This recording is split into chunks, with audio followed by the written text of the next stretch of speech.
Hello guys and welcome po ulit sa aking YouTube channel Reg TV, and ako nga po pala yung Kuya Reg. At ngayon ang topic natin. So yung topic natin ngayon, nakita ko lang sa comment section pero hindi ko nababanggitin kung sino siya. So ang sabi niya, ano daw yung magandang gawin kung makikipag-ano siya sa lalaki na wala pang karanasan. So yung babae, meron na. Pero yung lalaki, first time. Alam nyo, mahalaga to. Dahil ikaw na may experience, ikaw yung magmumulat sa kanya kung bakit marami ang nababaliw sa SEX. Dahil kung ano yung magagawa mo sa unang gabi nyo, mananatili yan sa isip niya habang nabubuhay siya. Kaya para maging the best at hindi maging awkward, ang unang gabi nyo kasama yung lalaki na first time niya, ito yung mga tips kung paano magpaararo sa lalaki na birhen.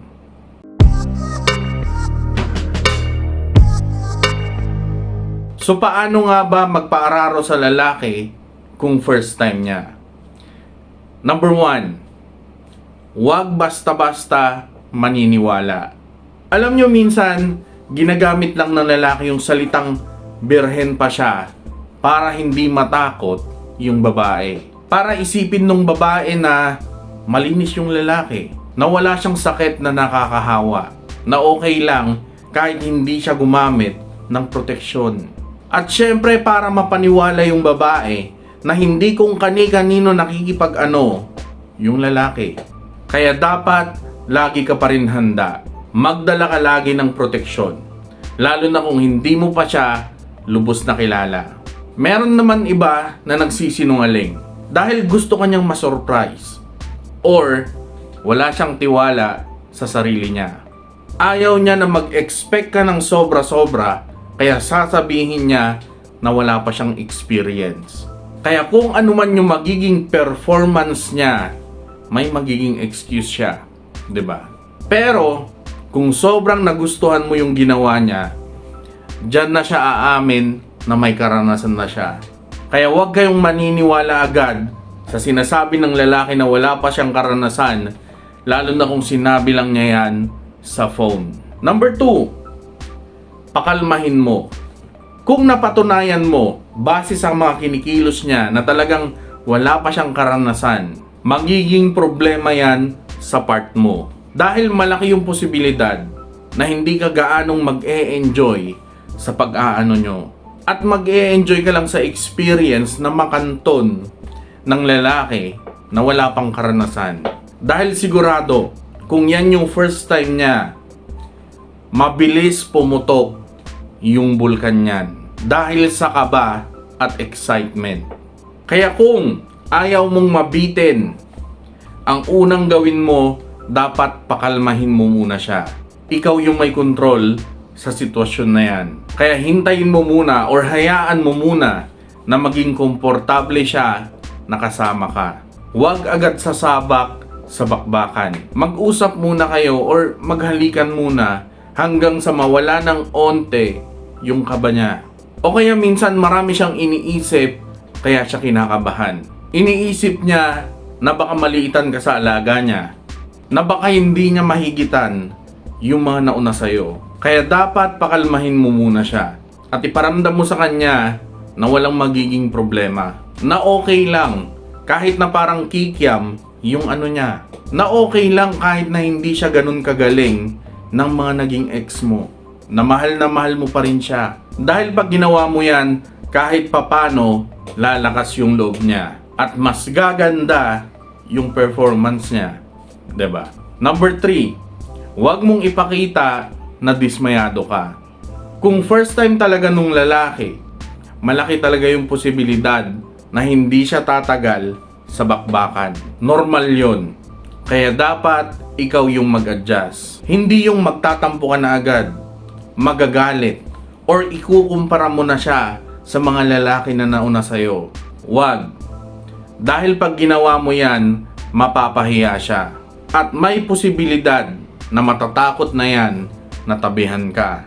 Kaya kung ano man yung maging performance niya, kung ilang segundo man yung itagal niya, sabihin mo at iparamdam mo na okay lang. Ipakita mo na masaya ka pa rin na nakatabi siya. Dahil sureball, hindi rin papayag yung lalaki na hanggang dyan na lang yung skills niya. Gagawa yan ng paraan para lalo siyang mag-improve habang tumatagal kayo. Lalo na ngayon na alam na niya yung pakiramdam kung paano ang pumasok sa pechay. Dahil ibang-iba kung yung experience ng lalaki ay kamay lang. Alam nyo na yon. Pang-apat, wag mong tawanan. At dahil nga wala pa siyang karanasan, malaki yung posibilidad na may magagawa siya ng mga kabobohan pag nag-aano kayo. Sureball yan. Kaya wag na wag mo siyang tatawanan. Or wag na wag mong ipapamukha sa kanya na wala talaga siyang alam. Dahil sobrang bababa yung tingin niya sa sarili niya pag tinawanan mo siya. At baka matakot na yan na makipag-ano ulit sa'yo dahil baka madismaya ka ulit sa mga gagawin niya. Kaya ang gawin mo, ituro mo yung tama. Sabihin mo na ganito, na ganyan. Or gamitin mo yung kamay mo para i-guide yung pipino niya na ipasok sa tamang butas. Or kung ano dapat yung mga hahawakan niya. At kung may gusto ka, huwag kang matakot na sabihin sa kanya na gawin niya yung ganito, na gawin niya yung ganyan. Or magbigay ka ng hint sa kanya kung saan ka mas nasasarapan. Sigurado, magiging masunurin yan sa lahat ng gusto mo. Lalo na kung nagiging positive yung mga reactions mo sa mga nagagawa niya sa'yo. Number 5, mag-set ka ng standard. Kung gusto mo na laging malupit yung bakbakan nyo, dapat ituro mo sa kanya kung ano yung tama or kung ano yung mga dapat na ginagawa kapag mag-aano kayo. Hindi yung basta konting halikan lang tapos ipapasok na niya agad yung pipino niya sa pechay mo. Tapos yun na. Hanggang sa makaraos na lang kayo. Huwag ganun. Tandaan mo na yan yung unang beses niya. Kaya kung ano yung mararanasan niya dyan sa una, yun ulit yung gagawin niya sa susunod. Dahil feeling niya, yun yung dapat na ginagawa. Kaya dapat una pa lang turuan mo na siya kung ano yung mga kailangan or dapat niyang gawin. Na dapat may lambingan muna, may warm up, may kainan ng pechay at pipino bago kayo pumunta sa main event. At dapat pagkatapos nyo, sinasabihan mo siya or sasabihan ka niya ng I love you or hinahalikan ka niya sa noo. Para next time na magtatabi kayo, ganun ulit yung kalidad ng SEX na gagawin niya. Dahil yun, yung alam niya na tama, 'di ba? Number 6, kung gusto mo na masiyahan siya.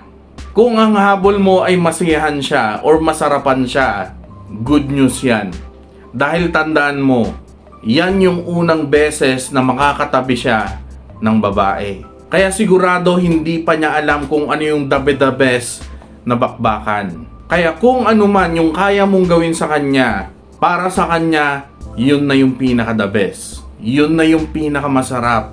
Dahil wala siyang maipagkukumparahan na iba. At maniwala ka man o hindi, mahawakan lang niya yung pechay mo. Yun na yung pinaka-the best na experience para sa kanya. Ano pa kaya kung maitusok niya yung pipino niya dyan sa pechay mo? 'Di ba? Sigurado baliw na yun. Kaya kung nag-aalala ka kung paano siya paligayahin, huwag kang dapat mag-alala dahil nasa iyo yung advantage sa part na yan. Ang kailangan mo lang gawin ay kung paano patagalin yung bakbakan nyo para hindi ka mabitin. Kung ano yung mga dapat niyang gawin para magawa yung tama. At para hindi siya ma-turn off sa pagtatabi nyo. At andyan lahat yan sa video natin. So sana nagustuhan nyo yung video natin kahit papano and shoutout po muna tayo. So may nagpapa-shoutout dito, wala siyang nakalagay na pangalan, nakalagay lang user. Minsan kasi ganito talaga yung YouTube, nilalagay lang niya user or mga number lang, kaya dapat lagay niyo yung name niyo. Pero shoutout daw sa friend niya na na-meet niya nung 17 ng gabi. Mahal na mahal daw niya. Next. Shoutout din kay Raymundo Miguel. Shoutout din kay Rochelle Marcos from Hong Kong. Shoutout din kay Manilin Dugas from Hong Kong. Shoutout kay Zena Warriors. And yun, yung mga nagpapa-shoutout nung last video natin. Maraming salamat po sa panonood. And ingat kayo sa mga kayo naroon. God bless. Peace. I love you all. And goodbye.